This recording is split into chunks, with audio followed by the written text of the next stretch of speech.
আসসালামু আলাইকুম প্রিয় দর্শক, আমার পাশে একজন আপুকে দেখতে পাচ্ছেন যিনি নাকি অসাধারণ গান গায়। তিনি আসছেন মিরপুর শাহ আলী মাজারে। এখানে অনেক শিল্পী আসেন, কিন্তু সকল শিল্পী থেকে উনি একটু ভিন্ন। আসলে কেন ভিন্ন এটা আপনাকে একটু জানাই। আসসালামু আলাইকুম। ভালো আছেন আপনি? জি আলহামদুলিল্লাহ ভালো আছি। আপনি কেমন আছেন? জি আলহামদুলিল্লাহ ভালো আছি। আপনার নাম? আমার নাম দিদি সরকার, আর আমি একজন বাউল গান গাই। তার সাথে সাথে আমি বাবার জনের দরবারে আসছি, সকলের প্রতি সালাম শ্রদ্ধা রাখছি। আমি খুব ক্ষুদ্র মানুষ, আমার নামই দিদি সরকার। তো এই যে আমাদের দর্শক, যেহেতু আপনি বাউল গান গান, আমার দর্শকদের উদ্দেশ্যে টাকা। জি অসংখ্য ধন্যবাদ। পাখি আমার খুব শিয়ানা, বাদন খুললে উড়তে চায়। পাখি আমার খুব শিয়ানা, বাদন খুললে উড়তে চায়। বুঝে গেছি আমি ছাড়া অন্য কেহ পোষ মানায়। বুঝে গেছি আমি ছাড়া অন্য কেহ পোষ মানায়। পাখি কিনে খাইছি ধরা, পড়ে আছে লোহার খাঁচা গো। আমি পাখি কিনে খাইছি ধরা, পড়ে আছে লোহার খাঁচা গো। পাখি রেখে যুক্তি দিল চলে পাখি তার কথায়। পাখি রেখে যুক্তি দিল চলে পাখি তার কথায়। বুঝে গেছি আমি ছাড়া অন্য কেহ পোষ মানায়। বাহ, তো ধরেন এই যে পাখিরে অন্য কেউ পোষ মানায়, আপনার এরকম আদরের পাখি কি আছে?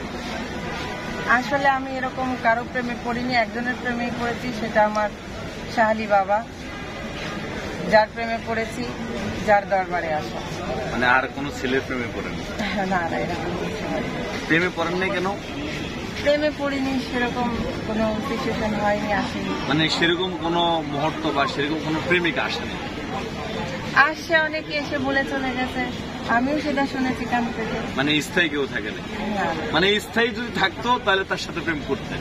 অবশ্যই। এই যে আমাদের দর্শকদের উদ্দেশ্যে যে গান গাইলেন, এই গানে মুক্ত হয়ে যদি কোনো যুবক ছুটে আসে আপনার কাছে, হ্যাঁ, তাহলে তাকে কি একসেপ্ট করবেন? যদি কেউ আসে, আমার ব্যাকগ্রাউন্ড সবাই দেখবে, দেখে যদি মনে হয় তাহলে অবশ্যই রাখা। তো ধরেন এই যে আপনার কাছে আসলে কি মান লাগবে, কি থাকতে হবে, সেটা একটু গানে গানে একটু বলুন। আসলে মানের তেমন কিছুই নেই, তবে আমি একজন গান পাগল মানুষ। এক প্রেমেই পড়েছি, সেটা গানের প্রেম, দয়ালের প্রেম। আমি সেখান থেকে একটি গান করছি। আমার খাজা বাবার আশেক যারা, তারা খাজার ধ্যানে থাকে। শাহালি বাবার ধ্যানে থাকলে ভক্ত নুরানি রূপ দেখে। জিন্দায় অলি খাজা বাবা, ধ্যান করিলে পাই খাজা। মরে নাই রে বাবা, মরে নাই রে।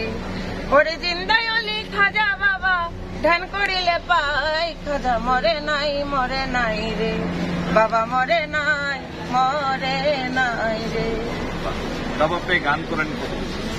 আমি গান করছি বিগত 5-6 বছর।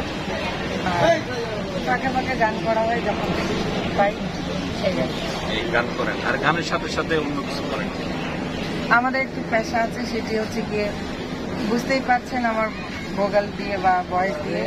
সেই পেশা দিয়েও আমি সাথে সাথে করছি। দোয়া রাখবেন, একদিন বাউলের একটা ধারা আমি ধরে রাখতে পারি, এতটুকু চাই।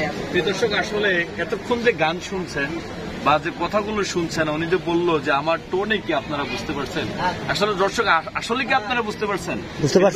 যেটা আপনারা বুঝতে পারেন নাই, সেটা আমি একটু বুঝিয়ে দিচ্ছি। আসলে উনি আমার মতন বা অন্য একটা মেয়ের মতো স্বাভাবিক না, উনি তৃতীয় একজন মানুষ, কিন্তু আসলে ওনাকে দেখে কোনোভাবেই বোঝা যায় না। তো আপু, এই যে মানে আপু বলবো না ভাই বলবো? আপু বলেন। আপুই বলি, যেহেতু আপনার অধিকাংশই আপু। তো সবকিছু মিলে এই প্রেম মানে করার ইচ্ছা আছে? আমি তো মানুষ, আমার ভিতরটায় মন আছে, অবশ্যই আছে। তো ধরেন আপনার এই যে প্রেমের আকুতি নিয়ে, হ্যাঁ, প্রেমের ইয়ে নিয়ে একটা গান। জি অবশ্যই, কেন না। হাত ধরে নিয়ে চলো, কত চিনি না, তুমি ছাড়া দু নয়নে কিছু দেখি না, কিছু দেখি না। এইটুকু জীবনে শয়নে স্বপনে প্রেম ছাড়া কিছু বুঝি না। হাত ধরে নিয়ে চলো পথ চিনি না, পথ চিনি না। তুমি ছাড়া দু নয়নে কিছু দেখি না, আমি কিছু দেখি না। তুমি চেনার মাঝে অচেনা, তুমি প্রেমিক মনের সাধনা। হাত ছায়া হয়ে মায়া হয়ে রয়েছি কাছে, খুঁজে নাও না। হাত ধরে নিয়ে চলো পথ চিনি না, পথ চিনি না। তো প্রিয় দর্শক, ওনার গান শুনে মুগ্ধ হয়ে আপনারা যদি কেউ ওনার এই সুন্দর হাতটি ধরতে চান তাহলে কিন্তু আপনারা চাইলে কিন্তু পারবেন নাকি, কারণ ওনার সিটটা খালি আছে নাকি। তো আপু, এই যে আপনি আমাদের মতন মানুষ, আপনি দৈনন্দিন যে চাহিদা সব আছে, সব করতে হয়। আমি তো, আমার মধ্যে মানুষত্ব বোধ রয়েছে। তো ধরেন এই যে আপনি আমাদের সমাজ থেকে বা আপনাকে অন্যভাবে দেখে, এটা আপনার কাছে এইটা আমি মনে করব আল্লাহ আমাকে যেভাবে পাঠিয়েছে আমি তো শুকরানা আদায় করি আল্লাহর দরবারে। তারপরের বিষয়টা হচ্ছে গিয়ে যে যেভাবে দেখলো সেটা আমার যায় আসে না। আমি কোথায় আছি সেটা আমার দেখতে হবে। আমার নলেজটা কোথায়, আমার মেধাটা কোথায়, আমার থিওরিটা কোথায় আছে, আমি সেটা দেখব।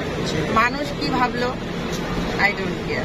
ধরেন এই যে আপনি যে এই জগতে আমাকে এক ধারা সৃষ্টি করছে, আপনার যে ভিন্ন ধারার, এই যে উপরওয়ালার এই বিষয় নিয়ে উপরওয়ালার উপরে কোনো রাগ ক্ষোভ আঁকতে পারছে একদমই নেই।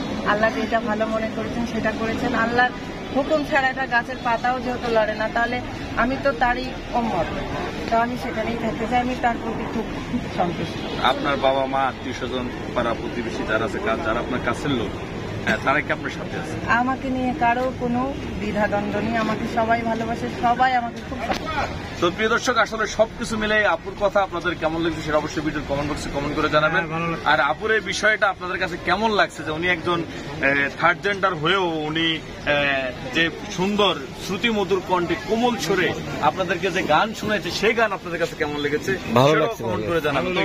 সবশেষ আপু, এই যে বিদায় নিচ্ছি, আমাদের দর্শক আপনার কথা শুনে কেউ ব্যথিত হয়েছে, কেউ মনে কষ্ট পাইছে, কারো অন্য মনস্ক হয়েছে, সবকিছু মিলে এমন একটা গান গাইবেন যাতে সবার মন নাচ করে, মানে সবাই যাতে মনে নাচে, এই সর্বশেষ। জি, অসংখ্য ধন্যবাদ আবারও জানাচ্ছি। আজকাল সোশ্যাল মিডিয়ার জামানা, সবাই কিছু বাচ্চা থেকে বয়স্ক লোক অবধি সবাই এই ফোনটা দেখেন। দয়া করে আমাদের এই বল বেয়াদবি নেবেন না, আর সবাই বেশি বেশি করে শেয়ার করবেন। সেখান থেকে একটি গান করছি। অতীতের কথাগুলো, পুরনো স্মৃতিগুলো, অতীতের কথাগুলো, পুরনো স্মৃতিগুলো মনে মনে রাইখো। আমি তো বালানা বালা লয়া থাইকো, আমি তো বালানা বালা লয়া থাইকো। অতীতের কথাগুলো, পুরনো স্মৃতিগুলো মনে মনে রাইখো। আমি তো বালানা বালা লয়া থাইকো, আমি তো ভালানা ভালা লয়া থাইকো। তো প্রিয় দর্শক, সবাই ভালো থাকবেন, সুস্থ থাকবেন, আর অবশ্যই এই ভিডিওটা শেয়ার করে দেবেন যাতে এই আপুর যে প্রতিভা, এটা যাতে আপনাদের একটা শেয়ারের কারণে সর্বত্রে দেশ জনপদ সর্বত যেখানে যাবে সেখানে যাতে এই আপুকে মানুষ চিনে, সে আশা প্রত্যাশা ব্যক্ত রেখে ভিডিও থেকে বিদায় নিচ্ছি। ভালো থাকবেন, সুস্থ থাকবেন। আসসালামু আলাইকুম। সবার প্রতি সকলে দয়া করে ভিডিওটা শেয়ার করে দেবেন। ধন্যবাদ, সবাই ভালো থাকবেন, আল্লাহ হাফেজ।